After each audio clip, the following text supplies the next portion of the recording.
आज मोदी सरकार के खिलाफ अविश्वास प्रस्ताव पेश हो सकता है। सोमवार को आरएसपी और मार्क्सवादी कम्युनिस्ट पार्टी ने भी मोदी सरकार के खिलाफ अविश्वास प्रस्ताव का नोटिस लोकसभा महासचिव को भेज दिया है। इस समय की बड़ी खबर हम आपको बता रहे हैं। इससे पहले टीडीपी, वाईएसआर कांग्रेस और कांग्रेस पहले ही अविश्वास प्रस्ताव का नोटिस दे चुके हैं, लेकिन पिछले 15 दिनों से राज्यसभा में हंगामे की वजह से अब तक सदन में अविश्वास प्रस्ताव पेश नहीं हो पाया है। कांग्रेस ने आज अपने सांसदों को सदन में उपस्थित रहने का व्हिप जारी किया है, जिससे उम्मीद है कि आज मोदी सरकार के खिलाफ पहला अविश्वास प्रस्ताव सदन में पेश किया जा सकता है। तो बड़ी खबर इस समय की हम आपको बता रहे हैं। हमारे सीनियर एडिटर राकेश कुमार सिंह हमसे जुड़ गए हैं। राकेश, हालांकि बहुमत का जो आंकड़ा है वो एनडीए के पास है, तो सरकार के गिरने के तो कोई भी चांसेस नहीं है, लेकिन यही बहुत बड़ी बात है कि तमाम दल मिलके लामबंद होके एक साथ अविश्वास प्रस्ताव लाने जा रहे हैं बीजेपी के खिलाफ, सरकार के खिलाफ। पिछले 15 दिनों से संसद की कार्यवाही नहीं चल पा रही है। जिस तरह से एआईएडीएमके और टीआरएस के सदस्य लगातार हंगामा कर रहे हैं और उम्मीद की जा रही है कि आज भी हंगामा होने के पूरे तौर पर आसार हैं। जिस तरह से आपने देखा कि लोकसभा अध्यक्ष सुमित्रा महाजन ने साफ तौर पे कहा, कई दल के नेताओं ने सीधे तौर पर टीडीपी और वाईएसआर की ओर से सीधे तौर पर सवाल खड़ा किया गया कि नो कॉन्फिडेंस पर चर्चा कराई जाए, लेकिन लोकसभा अध्यक्ष ने साफ तौर पे कहा था कि सदन की कार्यवाही, सदन सुचारू रूप से होना चाहिए और सदन सुचारू रूप से नहीं चल पा रहा है, ऐसे में नो कॉन्फिडेंस मोशन नहीं लाया जा सकता।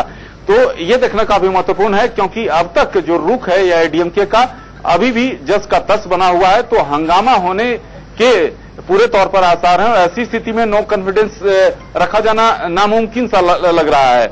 लेकिन जहां तक बात है कि संख्या बल की स्थिति, तो संख्या बल के अनुसार सरकार के लिए कोई खतरा नहीं है और सरकार के जो महत्वपूर्ण जो मंत्री हैं वो लगातार इस बात की ओर अब से कुछ देर पहले केंद्र सरकार के एक वरिष्ठ मंत्री ने कहा कि जहां तक संख्या बल की बात है तो ये निश्चिंत है, लेकिन सदन की कार्यवाही सुचारू रूप से चलना चाहिए। अब ये देखना काफी महत्वपूर्ण होगा कि जो टीआरएस और एआईएडीएमके का पहले से जो रुख चला रहा था, क्या आज भी जारी रहता है या नहीं।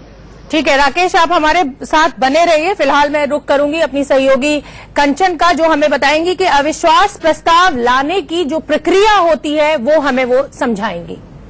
शुक्रिया शोभना आपका। और अपने दर्शकों को समझाते हैं कि अविश्वास प्रस्ताव जो पिछले काफी दिनों से इस शब्द को सुन रहे हैं वो सदन में आता कैसे है और क्या होते हैं उसके नियम जिनके तहत ही अविश्वास प्रस्ताव जो है वो पहुंचता है सदन के अंदर। सबसे पहले अपने दर्शकों को बता दें कि पार्टी का कोई सांसद नोटिस देता है और इस पर अहम जानकारी दे दें कि वाईएसआर कांग्रेस, टीडीपी और सीपीएम ऑलरेडी जो है नोटिस दे चुके हैं लोकसभा स्पीकर को। लोकसभा महासचिव सदन की कार्यसूची में प्रस्ताव शामिल करता है। ये दूसरा बहुत ही अहम स्टेप होता है।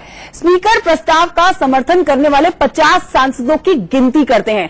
अहम जानकारी यहां दे दें कि इस प्रस्ताव को पास कराने के लिए 50 सांसद होना बहुत जरूरी है और अगला जो कदम बहुत महत्वपूर्ण होता है वो गिनती हंगामे के बीच या वेल में प्रदर्शन के दौरान की जाती है, तो अविश्वास प्रस्ताव जो है वो खारिज हो जाता है, वो रुक जाता है, वो आगे नहीं बढ़ पाता है और गिनती के बाद ही प्रस्ताव को सदन में चर्चा के लिए रखा जाता है। शांतिपूर्ण तरीके से अगर गिनती होती है शोभना, तो ही इस अविश्वास प्रस्ताव को आगे बढ़ाया जाता है, इसके ऊपर कार्रवाई की जाती है।